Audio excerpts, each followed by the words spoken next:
Ya, pemirsa, sejumlah pelajar menangis histeris saat mengikuti vaksinasi COVID-19 di Mapolres Tuban, Jawa Timur. Meski beberapa kali terhenti karena sejumlah peserta panik, namun 800 pelajar akhirnya berhasil divaksin.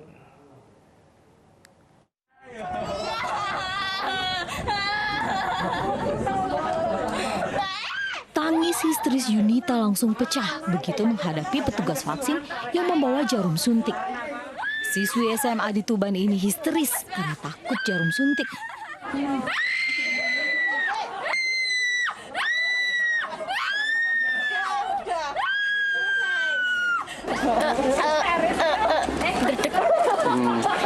Terus perasaannya sekarang gimana setelah vaksin ini?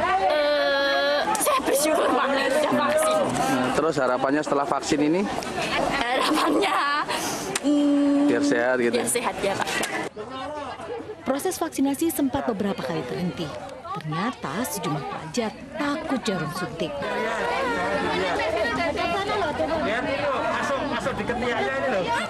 Vaksinasi COVID-19 untuk pelajar usia 12-15 tahun ini digelar di halaman belakang Mapolres Tuban.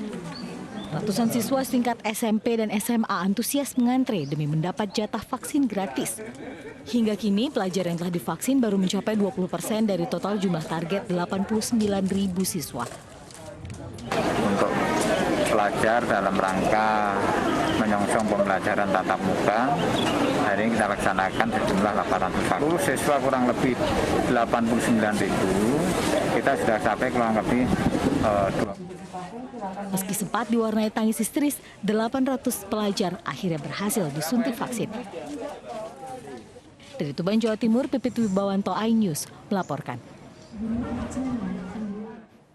Ya, pemirsa, pembelajaran tatap muka terbatas dihiasi aksi lucu para siswa. Di antaranya sejumlah siswa nyasar di sekolahnya sendiri.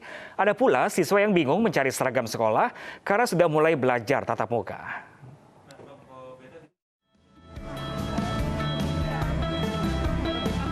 Tingkah lucu mewarnai pembelajaran tatap muka hari pertama di Kabupaten Mojokerto, Jawa Timur. Ada anak yang tidak paham cek suhu tubuh, dan ada juga anak yang kebingungan harus kemana. Ayo, adek mau kemana? Ya, siswa yang kebingungan ini adalah para siswa Sekolah Dasar Banjar Agung 1 yang baru pertama kali masuk sekolah. Para guru pun menggiring anak-anak ini masuk ke dalam kelasnya masing-masing. Namun, selain bingung di mana kelas mereka, ada juga yang bingung dengan jadwal sekolah tatap muka. Ada sekitar 105 SMP dan juga 530 sekian SD. Dengan jumlah murid ada 33.000 untuk SMP-nya, sedangkan untuk SD-nya 64.000 siswa. Semuanya dibagi dalam kelompok-kelompok belajar, separuh dalam satu hari melaksanakan PTM, sisanya separuh secara daring masih. Memasuki PPKM level 3, 33.000 siswa SD dan SMP di Kabupaten Mojokerto mengikuti pembelajaran tatap muka dengan protokol kesehatan yang ketat. Jika adik-adik SD Banjar Agung 1 bingung kelasnya di mana, di Pasar Pusat Grosir Surabaya, ada adik-adik yang bingung mau pilih seragam ukuran apa. Setelah hampir 2 tahun tidak sekolah tatap muka, seragam Zulfa, siswa kelas 6 SD ini sudah tidak cukup. 1 tahun ya? Tahun lebih. Seragamnya udah banyak, nggak cukup? Ya, kembali digelarnya pembelajaran tatap muka menjadi berkah bagi pedagang seragam sekolah. Sejumlah toko seragam ramai diserbu para siswa yang berburu seragam sekolah. Omset penjualan mereka melonjak 2 kali lipat, sehingga toko-toko pun menambah kapasitas produksi untuk memenuhi permintaan pasar. Dari Surabaya dan Mojokerto, Jawa Timur, Sony Hermawan, Solahuddin, iNews melaporkan. Ya, pemirsa, Provinsi Jawa Barat menargetkan 37 juta warganya selesai divaksin pada Desember 2021 mendatang.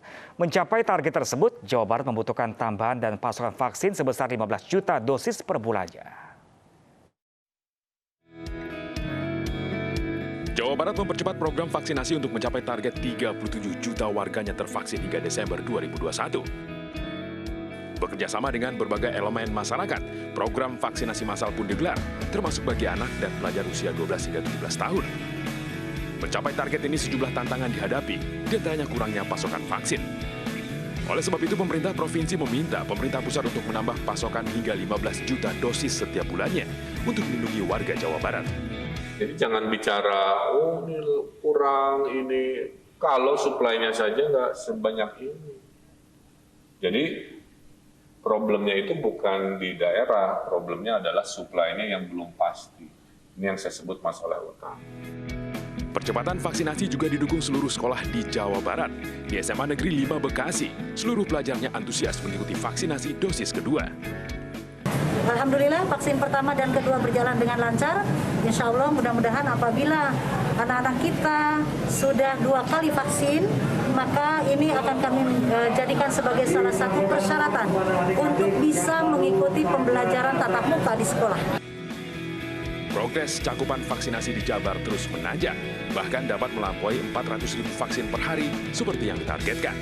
Tim Liputan iNews melaporkan. Sementara itu, pemirsa, para siswa SD Tugu 2 Tasikmalaya kesulitan akses menuju ke sekolahnya. Sebuah tembok besar berdiri setinggi 3 meter di depan sekolah menutup jalan sekolah.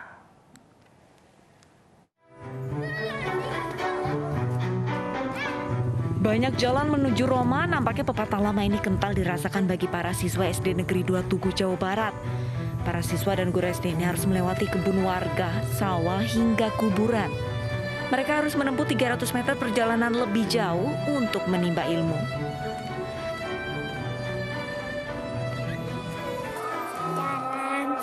Lewat belakang sini. Kenapa nggak lewat depan? Ditutup. Ditutup. Terus jadi susah dong. Terus keinginannya gimana, Neng? Pengen dibuka. Oh, dibuka lagi jalannya lewat depan. Kalau tutup, Neng, lewat sawah berarti. Takut nggak? Takut jatuh atau gimana? Takut jatuh. Akses jalan menuju sekolah yang memiliki 167 orang siswa ini tertutup oleh benteng setinggi 3 meter.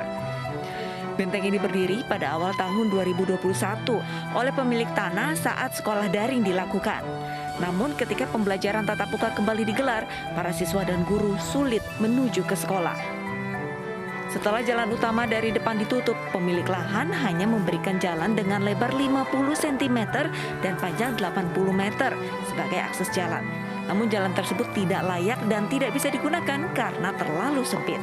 Pihak sekolah dan siswa berharap bisa memiliki kembali akses jalan melewati depan sekolah.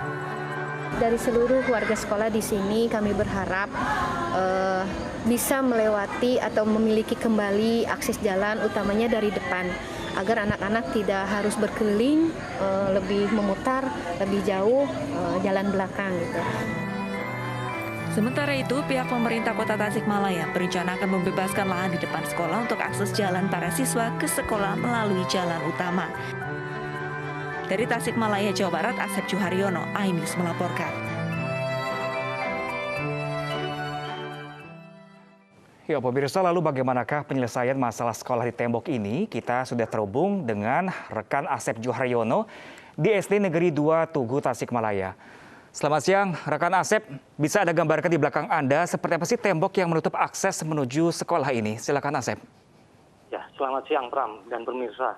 Saat ini kebetulan saya sedang berada di SD 2 Tugu di Kecamatan Cideng, Kota Tasikmalaya, di mana memang SD Tugu ini beberapa waktu yang lalu memang jalan utama untuk mengakses jalan ke SD ini sendiri sudah ditutup oleh pemilik lahan. Kebetulan di belakang saya bisa dilihat, Pram, ini adalah merupakan tembok yang sudah dipasang oleh pihak pemilik tanah sendiri, di mana ketinggian dari tembok beton ini sekitar 3 meter.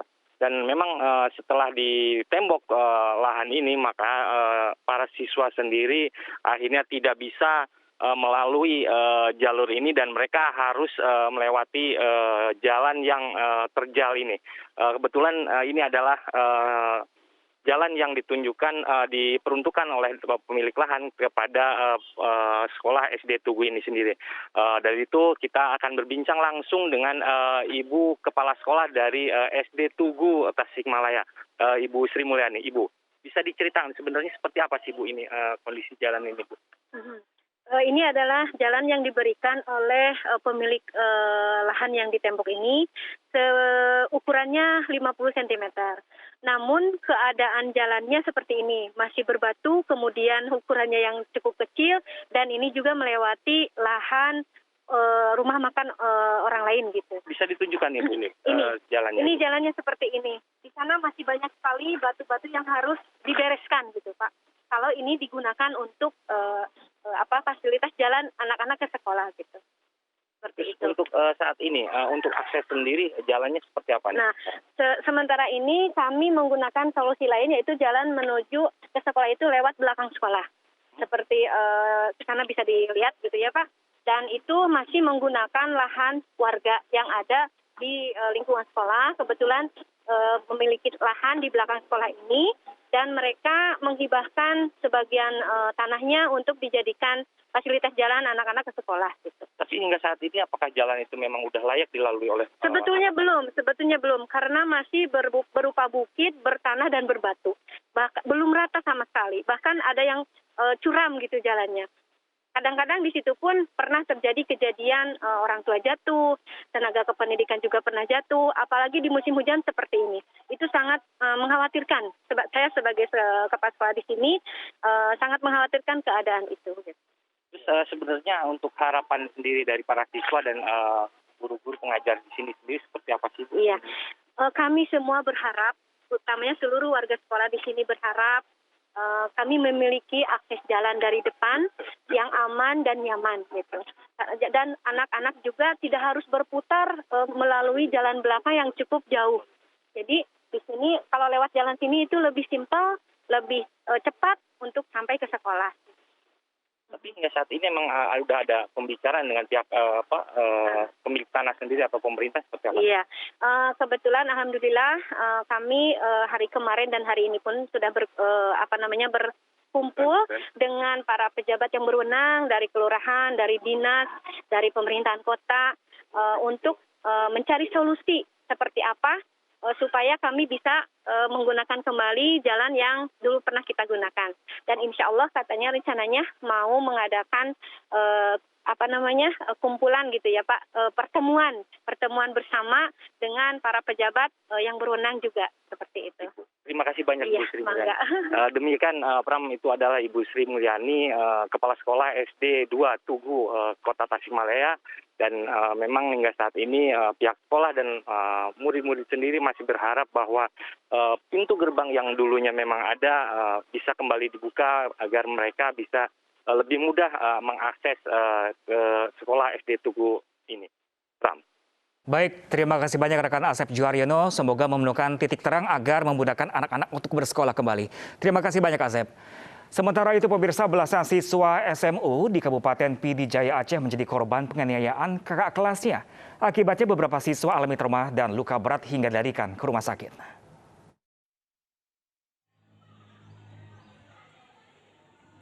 Sebanyak 12 siswa kelas 2 Sekolah Menengah Umum Unggul PD Jaya Aceh alami kekerasan akibat dianiaya oleh puluhan siswa kelas 3 pada Sabtu dini hari lalu di Asrama Putra. Menurut sejumlah korban, kakak kelasnya lakukan pengancaman dan penganiayaan karena merasa tidak dihargai oleh junior mereka. Kini seluruh korban alami trauma berat. Bahkan 4 orang di antaranya alami luka berat hingga gangguan saraf dan dilarikan ke rumah sakit. Kalau dari hasil medis kemarin, baik yang di PD Jaya atau yang kami bawa ke Biren terakhir, di sana sempat kita lakukan CT scan, röntgen keseluruhan, dan juga ke dokter saraf, mengalami luka lebam di badan karena akibat pukulan. Pukulan di sepak, di tunjang, juga di tubuh, dan juga leher kemarin sempat ini. Dan pukulan yang paling parahnya itu pukulan yang dialami di kepala, sehingga kemarin berpengaruh kepada sarafnya.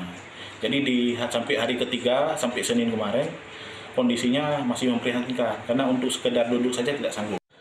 Sementara itu, Kepala Sekolah SMU Unggul PD Jaya, Nurjana, mengakui bahwa adanya kejadian tersebut.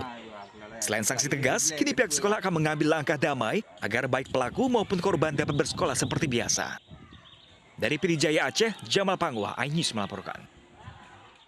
Pemirsa, iNews Siang masih akan kembali dengan ragam informasi menarik lainnya. Tetaplah bersama kami.